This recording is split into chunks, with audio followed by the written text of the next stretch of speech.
Good evening, I'm Jan Calciama. We begin tonight in Oakland, where fire crews have gotten a handle on the Keller fire up in the Oakland Hills. The Oakland fire chief just wrapped up a press conference. We have KTVU's Bailey O'Carroll, who is live in Oakland right now with the breaking update. Bailey?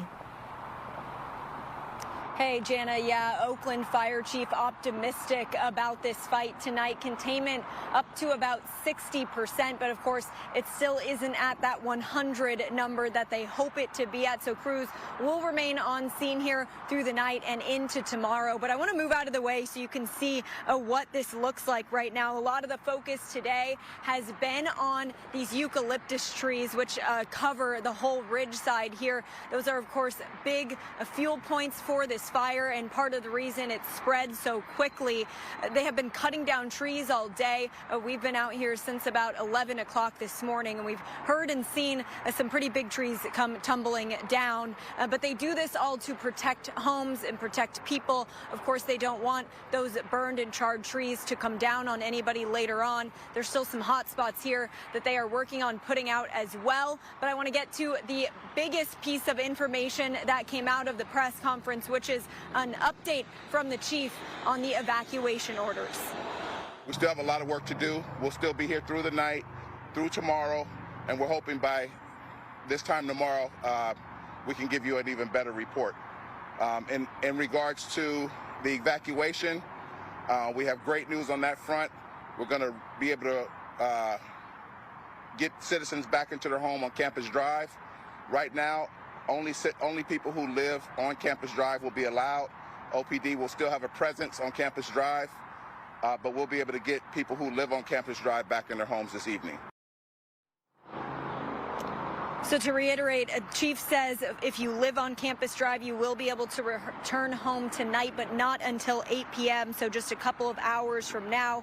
Everybody else in the surrounding area here, if you are evacuated, those evacuation orders remain in place. They are optimistic and hoping that everybody will be able to return home tomorrow, though. Now, out here it looks pretty calm right now. You don't see any active flames, but the chief said once you get up the hill, there's still a lot of hot spots, a lot of trapped smoke, so they still have a lot of work to do. They have about 60 firefighters here, 10 crews that will remain here overnight. Now, of course, they don't work overnight, but they will have a smaller number here to just ensure that nothing sparks back up.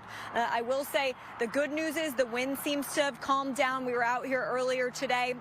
The chief talked to us around 1:30, and I can tell you the wind was a whole lot stronger there. For the sake of him and his crew and the fire, they hope that those levels stay down. That just makes it easier for them to get a handle on things. And then the other good news, there's only one minor injury, a firefighter who had just a minor tweaked ankle. He was treated and then released. And then also 2 homes burned, not a complete loss, though.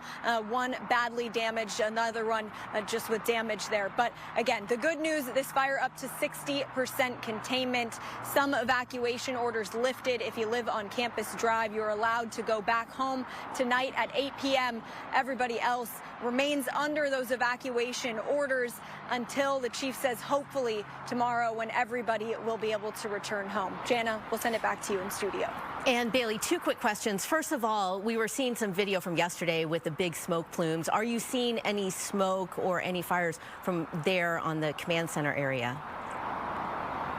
No, we don't see anything here. I've just seen little kind of hot spots, but nothing, of course, to the extreme that we saw yesterday. Nothing that I would describe as a plume, more so just some smoldering areas. But again, crews here to ensure that those do not get out of hand.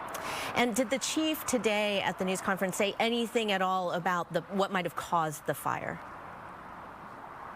So that is still under investigation. They did tell us that they know it started on the freeway here and then jumped the freeway to where I'm standing right now, and then it went to a house behind us. But as far as what caused it, he doesn't know. They do know that what drove it was the wind yesterday, but again, the initial cause, that is still under investigation. He did say they do have arson investigators looking into video, traffic cameras, license plate readers, anything that could help them in this investigation. investigation to hopefully discover that cause sooner rather than later. All right, sounds good. Thank you so much. Bailey O'Carroll reporting for us live from that breaking news conference that just happened in Keller and Mountain Boulevard in Oakland. Thanks so much for your report.